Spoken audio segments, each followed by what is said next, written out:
Hari itu Yerusalem diselimuti suasana duka. Raja Ahazia yang baru saja naik tahta mati terbunuh. Kematian mendadak itu membuat seluruh keluarga kerajaan panik. Tangisan terdengar di lorong-lorong istana, sementara rakyat bingung, siapa yang akan memimpin Yehuda? Namun, di tengah kesedihan itu, muncul sosok yang paling ditakuti. Atalia, ibu Ahazia, sekaligus putri Izebel, perempuan yang terkenal dengan kelicikan dan kekejaman di Israel. Atalia tahu, jika ia tidak segera bertindak, tahtanya akan direbut oleh keturunan Daud lainnya. Maka ia mengambil keputusan yang mengejutkan. Ketika Atalia, ibu Ahazia, melihat bahwa anaknya sudah mati, maka bangkitlah ia membinasakan semua keturunan raja. 2 Raja-Raja 11 ayat 1. Tangisan bayi bercampur dengan jeritan para ibu. Para prajurit berlarian dari satu kamar ke kamar lain, menebas, menghantam, dan menghancurkan. Tidak peduli laki-laki atau perempuan, besar atau kecil, semua keturunan kerajaan harus dihapuskan. Atalia berpikir, dengan membasmi mereka, ia bisa memastikan dirinya menjadi penguasa tunggal. Bayangkan suasana malam itu. Api obor berkobar di istana, darah menodai lantai, dan suara langkah prajurit terdengar berat. Tidak ada yang berani melawan, karena siapapun yang mencoba menentang Atalia pasti ikut mati. Tetapi Tuhan tidak tinggal diam. Di dalam kekacauan itu, ia membangkitkan keberanian dalam hati seorang perempuan bernama Yoseba. Ia adalah putri Raja Yoram dan saudari Ahazia, berarti ia masih memiliki darah kerajaan. Hatinya teriris melihat kebiadaban Atalia. Malam itu, ketika prajurit sibuk mencari-cari mangsa, Yoseba menyelinap masuk ke kamar bayi. Di sana terbaring seorang bayi mungil, masih merah, dengan napas lembut dan mata tertutup. Bayi itu adalah Yoas, putra Ahazia, cucu Atalia sendiri yang sedang diburu untuk dibunuh. Bayangkan bagaimana Yoseba berlutut di samping buayan itu. Tangan kecil Yoas menggenggam jari ibunya. Tangisan lirihnya seakan berkata, "Selamatkan aku." Dengan cepat Yoseba mengambil bayi itu, membungkusnya dengan kain, dan bersama perawatnya ia keluar dari kamar, menyusuri lorong-lorong istana dengan hati berdebar. Setiap langkah terasa berisiko. Bila prajurit menemukannya, mereka semua akan mati. Namun Tuhan menyertai. Yoseba berhasil lolos dan membawa bayi itu ke tempat paling aman di Yerusalem, bait suci, rumah Allah. Disitulah Yoas dibesarkan, di bawah perlindungan imam besar Yoyada, suami Yoseba. Selama 6 tahun, anak itu hidup di tempat kudus. Bayangkan, ia mendengar suara lonceng jubah imam saat mereka melayani, suara mazmur yang dinyanyikan, dan doa-doa yang dinaikkan. Sementara di luar, Atalia berkuasa dengan tangan besi, yakin bahwa ia telah menghapuskan seluruh keturunan Daud. Ia tidak tahu, janji Allah lebih kuat daripada tipu daya manusia. Tuhan telah menyatakan sumpah setia kepada Daud. Ia tidak akan memungkirinya. Seorang anak kandungmu akan kududukkan di atas takhtamu. Mazmur 132 ayat 11. Yoas adalah penggenapan janji itu. Meskipun ia hanya seorang anak kecil yang disembunyikan, takhta Daud tetap hidup melalui dirinya. Di luar istana, Atalia berkuasa. Ia membangun mezbah-mezbah berhala, membawa Yehuda makin jauh dari Allah. Ia hidup dengan angkuh, merasa aman di takhtanya. Di dalam bait suci, Yoas kecil berlari-lari di halaman rumah Allah, mungkin sambil tertawa riang, tanpa tahu bahwa dirinya adalah satu-satunya pewaris tahta Daud. Imam Yoyada dan istrinya merawatnya dengan penuh kasih, menyuapi, mengajar, dan melindungi. Betapa ajaib cara Allah bekerja. Seorang bayi yang seharusnya mati, kini diselamatkan dan dipersiapkan untuk menjadi raja. Tangan Allah tak terlihat, tetapi nyata. Saat dunia dikuasai oleh kejahatan, Tuhan diam-diam menyiapkan jalan keselamatan. Yoas tidak bisa menyelamatkan dirinya sendiri, tetapi Tuhan mengutus Yoseba untuk bertindak. Yoas selamat bukan karena benteng istana, melainkan karena ia disembunyikan di bait suci. Ini mengingatkan kita bahwa perlindungan sejati hanya ada di hadirat Tuhan. Sebab ia melindungi aku dalam pondoknya pada waktu bahaya. Ia menyembunyikan aku dalam persembunyian di kemahnya. Ia mengangkat aku ke atas gunung batu. Mazmur 27 ayat 5. Begitulah 6 tahun pertama kehidupan Yoas, tahun-tahun yang tersembunyi, namun penuh makna. Tidak ada yang tahu apa yang akan terjadi pada anak kecil itu, kecuali satu hal. Allah sudah menetapkan rencana besar atas hidupnya. Dunia boleh mencoba membunuh, iblis boleh mencoba menghancurkan, tetapi janji Allah tidak akan pernah gagal. Yoas, si bayi yang diselamatkan dari maut, sedang dipersiapkan untuk hari besar ketika ia akan keluar dari persembunyian dan mengambil takhta Daud kembali. 6 tahun telah berlalu sejak Yoas kecil disembunyikan di bait suci. Ia tumbuh sehat, dengan wajah polos, mata penuh rasa ingin tahu, dan langkah kecil yang sering berlari di halaman rumah Allah. Di luar sana, Atalia masih berkuasa dengan tangan besi.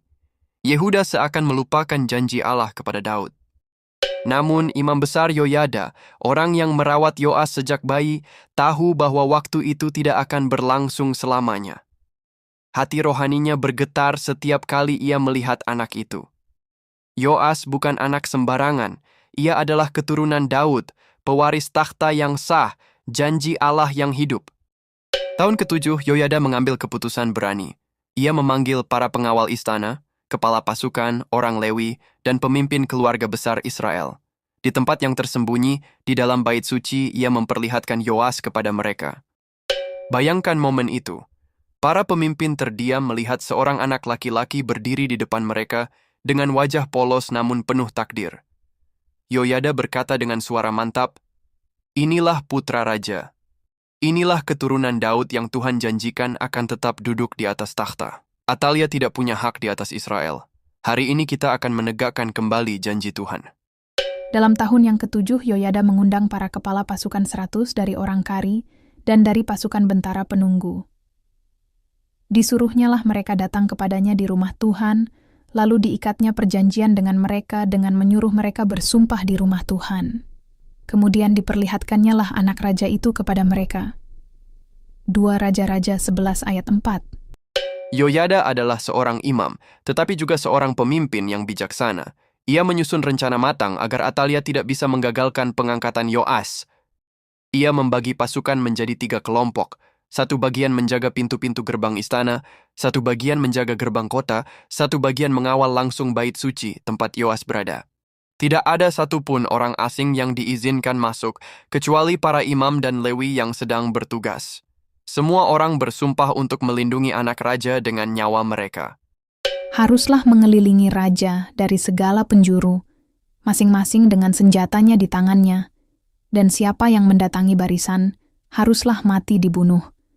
Dan baiklah kamu menyertai raja setiap kali ia keluar atau masuk. 2 Raja-Raja 11 ayat 8. Bait suci malam itu dipenuhi ketegangan. Suara langkah prajurit bergema, pedang terhunus, tombak berkilau dalam cahaya obor. Semua mata tertuju pada seorang anak kecil, Yoas. Akhirnya tibalah hari besar itu. Rakyat Yehuda berkumpul di halaman bait suci, ingin tahu apa yang sedang terjadi. Di tengah kerumunan, Yoas kecil dibawa keluar.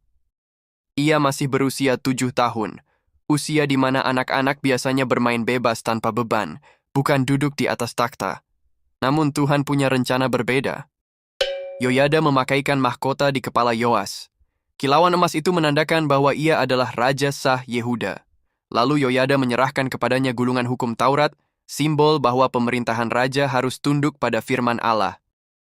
Sesudah itu, Yoyada membawa anak raja itu keluar, mengenakan jejamang kepadanya, dan memberikan hukum Allah kepadanya. Mereka menobatkan dia menjadi raja, serta mengurapinya, dan sambil bertepuk tangan berserulah mereka, "Hiduplah Raja." 2 Raja-Raja 11 ayat 12.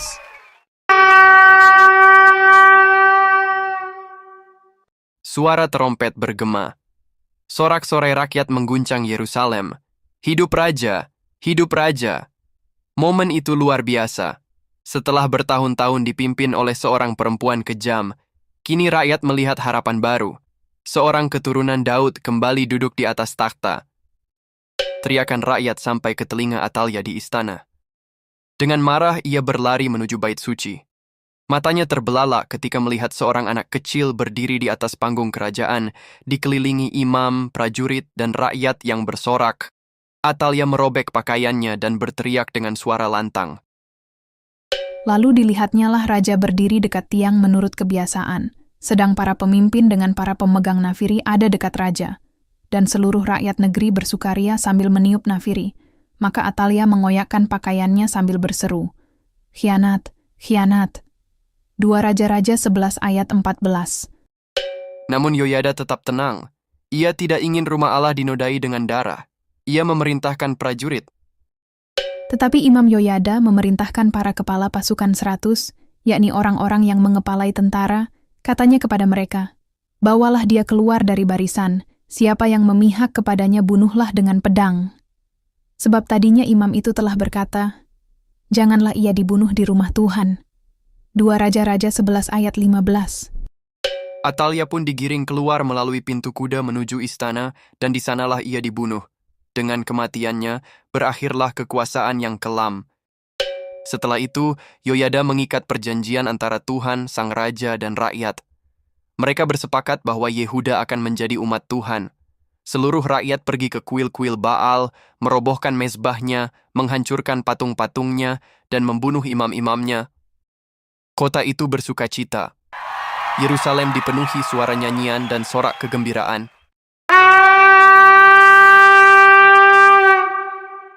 Bersukarialah seluruh rakyat negeri, dan amanlah kota itu, setelah Atalia mati, dibunuh dengan pedang di istana raja. 2 Raja-Raja 11 ayat 20.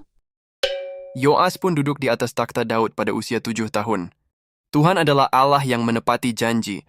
Meski Atalia berusaha menghapus keturunan Daud, janji Allah berdiri kokoh. Yoas yang kecil menjadi bukti nyata kesetiaan Allah. Pemimpin sejati harus tunduk pada firman. Simbol yang diberikan kepada Yoas bukan hanya mahkota, tetapi juga kitab hukum.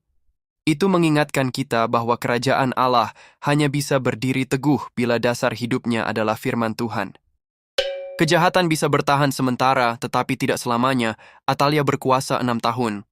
Ia mungkin merasa aman, tetapi pada waktunya kebenaran Allah mengalahkan kegelapan. Rumput menjadi kering, bunga menjadi layu, tetapi firman Allah kita tetap untuk selama-lamanya. Yesaya 40 ayat 8. Hari itu tercatat dalam sejarah Yehuda sebagai titik balik. Dari seorang bayi yang hampir dibunuh, Yoas kini duduk di atas takhta sebagai raja termuda. Rakyat bersukacita, bait suci dipenuhi pujian, dan Yerusalem kembali aman. Namun, perjalanan hidup Yoas tidak berhenti di sini. Sebagai raja, ia harus memimpin Yehuda menuju masa depan. Bagaimana ia menjaga kesetiaannya? Bagaimana ia mengelola tanggung jawab besar yang diberikan Allah kepadanya? Setelah Yoas diangkat menjadi raja pada usia 7 tahun, Yehuda kembali tenang. Atalia telah mati, dan takhta Daud yang sempat goyah kini berdiri kokoh kembali. Namun, seorang raja muda tentu memerlukan bimbingan. Itulah sebabnya Imam Yoyada, yang selama ini menjadi pelindung sekaligus ayah rohani bagi Yoas, terus mendampingi langkahnya. Yoyada sadar bahwa Yoas bukan sekedar seorang anak yang duduk di takhta, melainkan penerus garis keturunan Daud, janji Tuhan kepada Israel. Tahun-tahun pun berlalu, dan Yoas yang dahulu kecil kini tumbuh menjadi seorang pemuda dewasa. Melihat hal itu, Yoyada mulai memikirkan masa depan Yoas, termasuk kehidupan keluarganya. Dalam tradisi kerajaan, pernikahan bukan hanya urusan pribadi, melainkan juga menyangkut kelanjutan bangsa, keturunan, serta kestabilan kerajaan. Maka Yoyada memilihkan 2 orang istri bagi Yoas. Yoyada mengambil 2 orang istri bagi dia. Dari mereka ia mendapat anak laki-laki dan anak perempuan. 2 Tawarikh 24 ayat 3.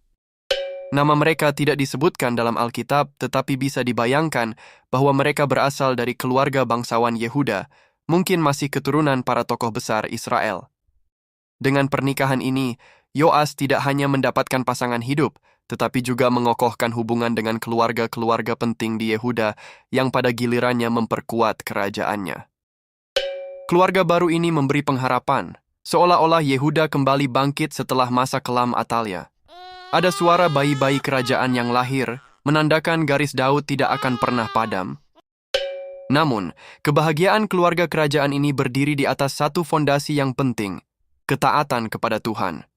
Selama Yoyada hidup, ia terus mengingatkan Yoas bahwa istri, anak, dan takhta semuanya adalah pemberian Tuhan, dan harus dipelihara dengan kesetiaan kepadanya. Setelah Yoas dewasa, ia mulai melihat keadaan kerajaannya dengan lebih matang. Ia telah memiliki keluarga, 2 istri dan anak-anaknya. Namun ada sesuatu yang selalu membebaninya. Bait suci Tuhan di Yerusalem tampak rusak dan terbengkalai. Bait itu, rumah Allah yang dibangun dengan megah oleh Salomo, seharusnya menjadi pusat penyembahan bangsa Yehuda. Namun bertahun-tahun, ketika Atalia memerintah dan Yehuda terpengaruh oleh penyembahan berhala, bait suci menjadi terabaikan. Bahkan perabot-perabotnya sempat dipakai untuk pelayanan kepada Baal. Batu-batunya mulai retak, pintu-pintunya kusam, dan ruangan yang dahulu penuh cahaya kini tampak suram. Hati Yoas tergerak. Ia tahu bahwa jika bangsa Yehuda ingin kembali kuat, mereka harus kembali menyembah Tuhan dengan sungguh-sungguh, dan itu berarti bait suci harus dipulihkan. Maka ia memanggil para imam dan orang Lewi, lalu berkata, Ia mengumpulkan para imam dan orang Lewi dan berkata kepada mereka, Pergilah kamu ke kota-kota Yehuda dan kumpulkanlah uang dari seluruh orang Israel untuk memperbaiki rumah Allahmu setiap tahun. Lakukanlah hal itu dengan segera. Tetapi orang Lewi itu tidak melakukannya dengan segera. 2 Tawarikh 24 ayat 5. Namun tahun-tahun berlalu, dan perintah itu tidak segera dilaksanakan. Yoas melihat para imam lamban, dan bait Allah tetap saja rusak. Maka raja memanggil Yoyada, imam besar itu, dan menegurnya dengan tegas. Lalu raja memanggil imam kepala Yoyada dan bertanya kepadanya, Mengapa engkau tidak menuntut kepada orang-orang Lewi untuk membawa dari Yehuda dan dari Yerusalem pajak yang dikenakan Musa, hamba Allah itu, kepada jemaah Israel untuk kemah tempat hukum Allah? 2 Tawarikh 24 ayat 6. Yoas mengerti bahwa bangsa Yehuda harus dipimpin kembali kepada Tuhan, bukan hanya lewat kata-kata, tetapi lewat tindakan nyata. Lalu raja memerintahkan agar dibuat sebuah peti besar. Peti itu ditempatkan di pintu masuk bait Allah di sebelah kanan, supaya semua orang yang datang ke rumah Tuhan bisa melihatnya. Raja sendiri mengumumkan ke seluruh Yehuda dan Yerusalem supaya rakyat membawa persembahan sukarela mereka untuk pekerjaan pemulihan rumah Tuhan. Dan sesuatu yang luar biasa terjadi. Rakyat merespons dengan sukacita. Orang-orang berbondong-bondong datang, baik tua maupun muda, membawa persembahan mereka. Suara logam koin yang jatuh ke dalam peti menjadi tanda kasih umat kepada Tuhan. Hari demi hari, peti itu penuh. Lalu para Lewi dan pejabat kerajaan membawanya kepada bendahara raja. Uang itu banyak, lebih dari cukup. Dari dana itu, mereka memanggil para tukang dan pekerja, tukang batu, tukang kayu, pandai besi, serta orang yang ahli dalam pekerjaan tembaga dan besi. Mereka semua bekerja dengan giat, memperbaiki tembok-tembok bait suci yang retak, mengganti pintu yang lapuk, memperkuat balok, dan memperbarui perabot yang rusak. Setelah itu mulailah tukang-tukang itu bekerja. Pekerjaan perbaikan maju di bawah tangan mereka. Mereka membangun kembali rumah Allah menurut keadaannya semula dan mengokohkannya. 2 Tawarikh 24 ayat 13. Sedikit demi sedikit, bait Allah kembali berdiri megah. Cahaya pelita kembali menyala, mezbah kembali dipakai untuk mempersembahkan korban, dan umat Israel kembali datang untuk menyembah Tuhan dengan hati yang gembira. Ketika pekerjaan selesai, para imam membawa persembahan dan peralatan ibadah yang baru dibuat. Peralatan dari emas dan perak kembali digunakan untuk mempersembahkan korban bakaran dan korban syukur. Nyanyian mazmur kembali bergema di pelataran bait suci. Bangsa Yehuda bersukacita karena rumah Allah telah dipulihkan. Selama masa itu, Yoas dikenal sebagai raja yang memimpin dengan benar, dan nama Tuhan kembali diagungkan di Yehuda. Semua ini terjadi karena seorang raja muda berani melihat keadaan rohani bangsanya dan seorang imam besar setia menolongnya dalam menjalankan kehendak Allah. Selama bertahun-tahun, Yoyada adalah sosok yang sangat dihormati di Yehuda. Dialah yang berani menyelamatkan bayi Yoas dari maut ketika Atalia membunuh semua keturunan kerajaan. Dialah yang dengan bijak menunggu waktu yang tepat untuk menyingkirkan Atalia dan menegakkan kembali takhta Daud. Dialah pula yang membimbing Yoas sejak kecil, menasihatinya seperti seorang ayah, serta menopang kerajaannya dengan hikmat dari Tuhan. Tidak hanya sebagai imam besar, Yoyada juga seorang pemimpin rohani dan politik. Ia mengikat perjanjian antara Tuhan, Raja, dan rakyat supaya Yehuda kembali menjadi umat Allah. Selama ia hidup, bangsa itu mengalami pemulihan dan bait Allah kembali dipulihkan serta dipakai untuk penyembahan yang benar. Tetapi waktu terus berjalan. Yoyada yang dahulu gagah berani kini semakin renta. Rambutnya memutih, langkahnya melambat, dan suara yang dulu lantang kini terdengar lirih. Namun di mata rakyat, ia tetap menjadi teladan iman. Akhirnya tibalah saatnya.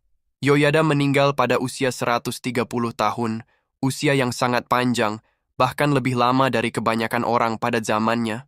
Kepergiannya menjadi duka besar bagi Yehuda. Yoyada menjadi tua dan lanjut umur, lalu matilah ia. 130 tahun umurnya ketika ia mati. 2 Tawarikh 24 ayat 15. Ketika berita itu tersebar, rakyat dari segala penjuru datang ke Yerusalem. Mereka ingin memberi penghormatan terakhir kepada imam yang telah menyelamatkan bangsa itu dari kehancuran. Raja Yoas sendiri sangat berduka, sebab ia kehilangan seorang penasihat yang paling bijaksana, sosok yang telah membimbingnya sejak masa kecil. Yoyada tidak dimakamkan sembarangan. Sebagai penghormatan besar, ia dimakamkan di kota Daud bersama para raja, meskipun ia bukan keturunan kerajaan. Hal itu dilakukan karena Yoyada telah berbuat begitu banyak kebaikan bagi Israel dan bagi Allah mereka. Prosesi pemakaman itu berlangsung khidmat. Para imam meniup sangkakala, orang Lewi menyanyikan mazmur, dan rakyat menangis di sepanjang jalan. Bagi bangsa Yehuda, kepergian Yoyada bukan sekadar kehilangan seorang imam, tetapi kehilangan seorang bapak bangsa. Namun, wafatnya Yoyada juga menjadi titik balik yang penting dalam sejarah Yoas. Selama Yoyada hidup, Yoas berjalan lurus di hadapan Tuhan. Tetapi setelah pelindung dan penasehat rohaninya tiada, Yoas mulai membuka telinga kepada suara-suara lain, para pemimpin Yehuda yang membawa pengaruh buruk. Saat Yoyada dikuburkan dengan segala kehormatan, Yehuda belum tahu bahwa masa-masa gelap akan segera datang, dimulai dari hati raja yang kehilangan arah. Setelah Yoyada, imam besar yang setia itu, wafat dan dimakamkan dengan segala kehormatan, Yerusalem perlahan mulai berubah. Rakyat masih berduka, tetapi dalam hati para pemimpin Yehuda ada niat tersembunyi yang selama ini mereka pendam. Selama Yoyada hidup, mereka tidak berani menentang arah yang lurus. Sang imam terlalu disegani, terlalu kuat pengaruhnya. Namun kini, dengan tiadanya Yoyada, mereka melihat kesempatan. Maka suatu hari, para pemimpin Yehuda datang berbondong-bondong ke istana. Mereka menundukkan diri, menyembah raja dengan hormat yang berlebihan. Mereka memuji Yoas, mengangkat-angkat namanya, dan menyanjungnya seolah-olah dialah pahlawan terbesar Yehuda. Yoas yang dulu rendah hati, kini merasa besar oleh sanjungan itu.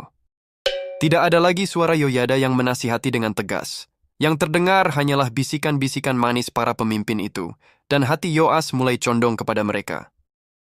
Mula-mula mereka berkata dengan lembut, "Tuanku Raja, engkau telah memulihkan bait Allah, itu sudah baik. Tetapi rakyat masih rindu akan tradisi nenek moyang mereka. Bukankah tiang-tiang berhala dan patung-patung kayu itu memberi penghiburan bagi sebagian besar rakyat? Izinkanlah kami kembali menghormati mereka." Yoas terdiam. Tanpa suara Yoyada di sisinya, ia goyah. Ia lupa akan janji Tuhan kepada Daud, lupa akan kasih setia Allah yang telah menyelamatkannya sejak ia bayi. Maka akhirnya, ia membiarkan para pemimpin Yehuda melakukan kehendak mereka. Sejak hari itu, Yehuda mulai berubah arah. Mereka meninggalkan rumah Tuhan, Allah, nenek moyang mereka. Pintu bait Allah yang dahulu ramai oleh korban syukur, kini mulai sepi. Mezbah Tuhan yang pernah dipulihkan, kini ditinggalkan. Nyanyian mazmur berganti dengan ritual berhala. Di bukit-bukit tinggi, tiang Asyera kembali ditegakkan.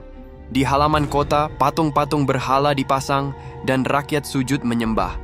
Anak-anak kecil mulai melihat orang tua mereka membawa persembahan bukan lagi kepada Tuhan, tetapi kepada berhala yang bisu dan tidak berdaya, langit pun murka.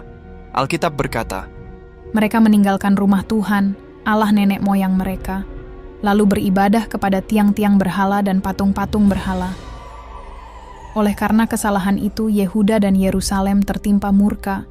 2 Tawarikh 24 ayat 18. Bayangan kelam mulai turun atas Yehuda. Apa yang dahulu dibangun dengan air mata dan kesetiaan Yoyada, kini perlahan runtuh karena hati raja yang goyah dan telinga yang terbuka pada nasihat yang salah. Yoas, yang dahulu dikenal sebagai raja pembaru, mulai melangkah di jalan yang salah. Dan jalan itu akan menuntunnya pada kehancuran yang tak dapat dihindarkan. Namun Tuhan tidak tinggal diam. Kasih-Nya selalu mendahului hukuman. Sebelum murkanya dicurahkan, Ia terlebih dahulu mengutus nabi-nabi untuk memperingatkan bangsa itu. Hari demi hari, nabi-nabi datang. Ada yang berdiri di pelataran bait Allah, ada yang berseru di gerbang kota, ada pula yang datang langsung menghadap Raja Yoas. Dengan suara lantang mereka berseru, "Bertobatlah, hai Yehuda. Ingatlah kepada Tuhan Allah nenek moyangmu.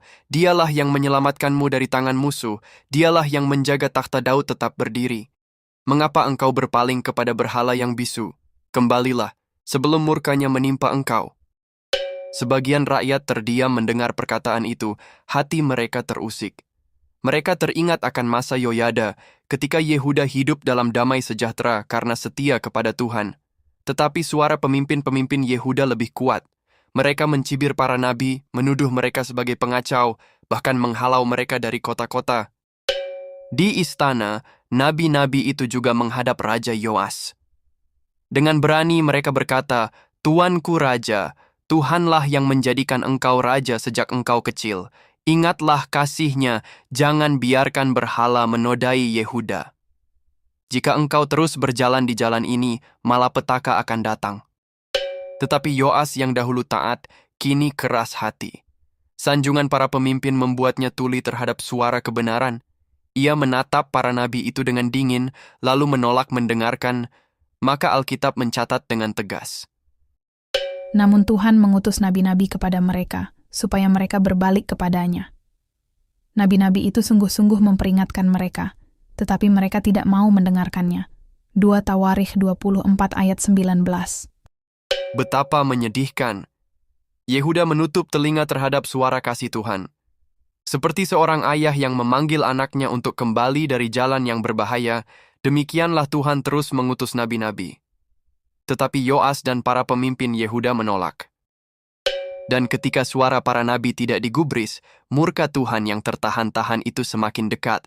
Segera, Ia akan mengutus seorang nabi terakhir yang akan menyampaikan teguran paling keras, Zakharia, anak Yoyada, dan nasib Yehuda akan ditentukan oleh bagaimana mereka memperlakukan suara Tuhan itu. Di pelataran bait suci, matahari siang terik menyinari halaman yang pernah menjadi pusat doa dan korban syukur.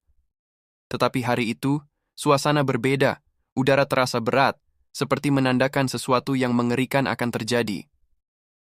Di antara kerumunan rakyat, seorang pria muda berdiri tegak, Zakharia, anak imam besar Yoyada.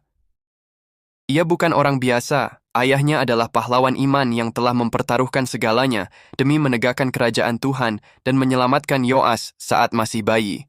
Namun kini, sang anak dipanggil untuk mengemban tugas yang jauh lebih berat, menjadi suara Allah di tengah bangsa yang memberontak. Roh Allah menguasai dirinya. Zakharia tahu kata-kata yang akan ia ucapkan tidak akan disukai, bahkan mungkin berakibat fatal. Tetapi di hadapan Tuhan, ia tidak bisa diam. Dengan langkah pasti ia maju, berdiri di tengah pelataran, dan suaranya menggema keras. Lalu roh Allah menguasai Zakharia, anak Imam Yoyada. Ia tampil di depan rakyat dan berkata kepada mereka, "Beginilah firman Allah. Mengapa kamu melanggar perintah-perintah Tuhan sehingga kamu tidak beruntung? Oleh karena kamu meninggalkan Tuhan, Ia pun meninggalkan kamu." 2 Tawarikh 24 ayat 19. Kata-kata itu mengguncang kerumunan. Beberapa orang tertegun, merasa tertusuk nurani mereka. Ada yang menunduk malu karena tahu mereka bersalah. Tetapi lebih banyak yang mendengus marah. Pemimpin-pemimpin Yehuda yang telah membujuk Yoas untuk meninggalkan Tuhan merasa terhina di depan rakyat. Mereka segera merapatkan diri, berbisik satu sama lain, lalu menatap ke arah Raja Yoas yang duduk di tempat kehormatan. Hati Yoas yang dahulu lembut di bawah bimbingan Yoyada kini keras seperti batu. Bukan rasa bersalah yang muncul, melainkan rasa tersinggung. Baginya, teguran itu adalah ancaman terhadap kekuasaan, pemimpin-pemimpin Yehuda mendekati Yoas, membisikkan racun ke dalam telinganya. Tuanku, apakah engkau akan membiarkan anak seorang imam menghina keputusanmu di hadapan rakyat? Jika ia terus berbicara, engkau akan kehilangan wibawa. Ia harus dibungkam. Bukankah kerajaan ini ada di tanganmu, bukan di tangan Nabi? Yoas terdiam sejenak. Bayangan Yoyada, ayah Zakharia, mungkin melintas sekejap dalam ingatannya. Sang imam yang telah merawatnya sejak kecil, melindunginya dari pembantaian Atalia, dan menobatkannya menjadi raja. Tetapi kesadaran itu segera tertutup oleh rasa gengsi dan kesombongan. Dengan dingin, ia memberi isyarat. Lakukan. Maka kerumunan segera bergolak. Para prajurit dan rakyat yang fanatik menyerbu Zakharia.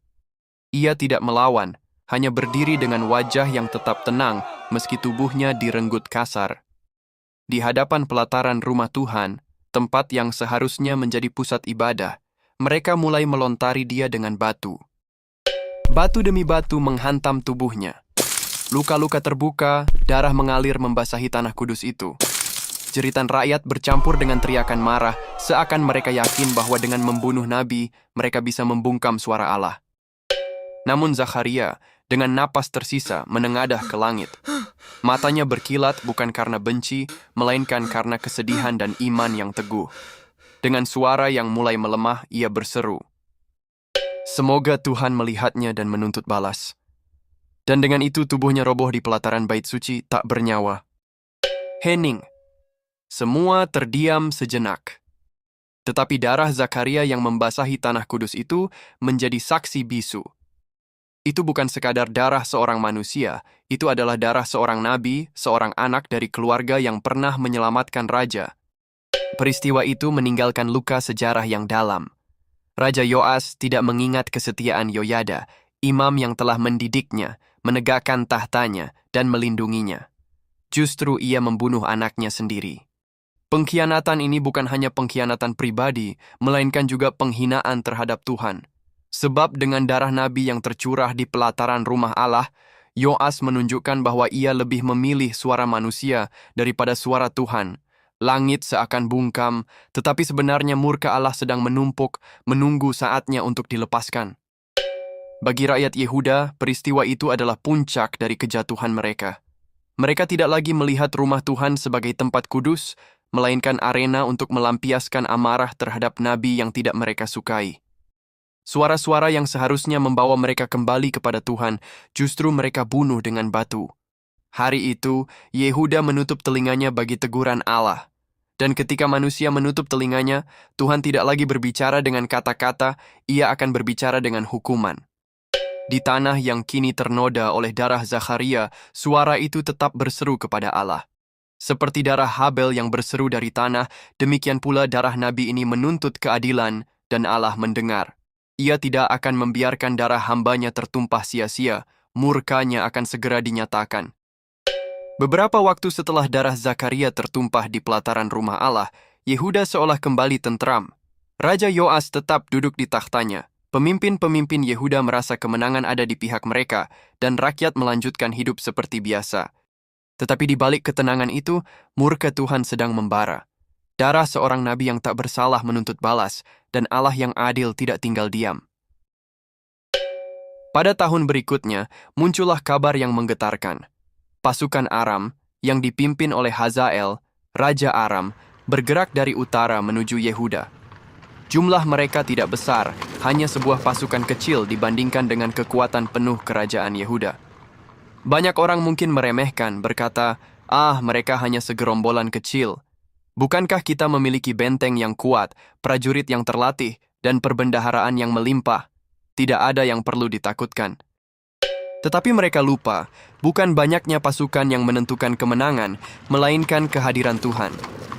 Dan kali ini Tuhan tidak lagi menyertai Yehuda, sebab mereka telah meninggalkan dia. Pasukan kecil Aram itu maju seperti badai. Mereka menembus kota-kota Yehuda, menaklukkan benteng-benteng yang selama ini dianggap tak tergoyahkan.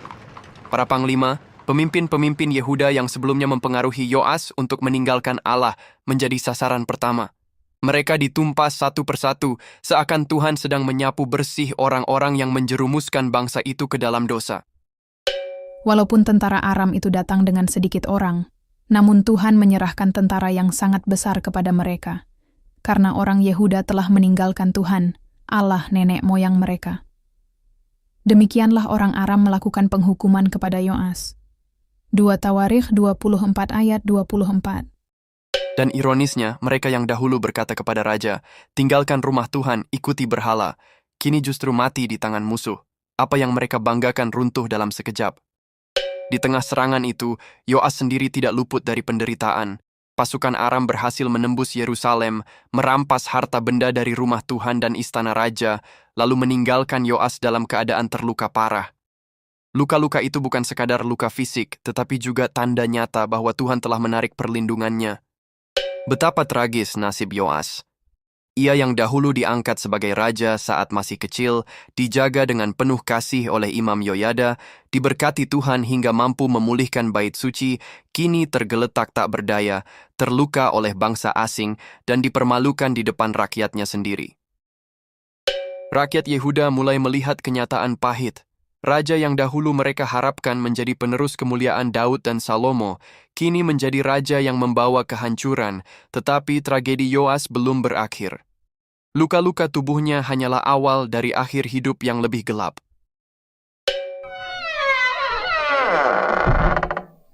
Malam itu, istana Yerusalem terasa dingin dan sunyi. Hanya suara langkah para penjaga yang terdengar sayup-sayup di lorong-lorong batu. Di ruang peraduan raja, Yoas terbaring lemah di atas tempat tidurnya. Luka-luka dari serangan pasukan Aram membuat tubuhnya nyaris lumpuh. Dahulu ia dipuji sebagai raja yang memulihkan bait Allah, tetapi kini ia hanyalah seorang pria yang rapuh, ditinggalkan bahkan oleh para sekutu yang pernah menyanjungnya. Di luar kamar raja, beberapa pegawai berkumpul dengan wajah tegang. Bisikan-bisikan halus bergema di antara mereka. Nama-nama seperti Zabad, anak Simeat orang Amon, dan Yozabad, anak Simrit orang Moab, muncul dalam percakapan. Mereka bukan sekadar pegawai biasa, mereka adalah orang-orang dekat raja, tetapi kini sedang merencanakan sesuatu yang lebih besar, pengkhianatan. Sejak darah Zakharia, anak Imam Yoyada, ditumpahkan di pelataran bait Allah, bayangan kutukan itu tidak pernah hilang. Banyak orang berbisik, doa terakhir Zakharia pasti didengar Tuhan. Cepat atau lambat, pembalasan akan datang. Kini, luka yang diderita Yoas dianggap sebagai tanda bahwa Tuhan benar-benar telah meninggalkannya. Para pegawai yang dulu takut kepadanya tidak lagi melihat raja, melainkan hanya seorang manusia sakit yang tak berdaya. Mereka berkata satu sama lain, "Apakah engkau lupa darah Zakharia?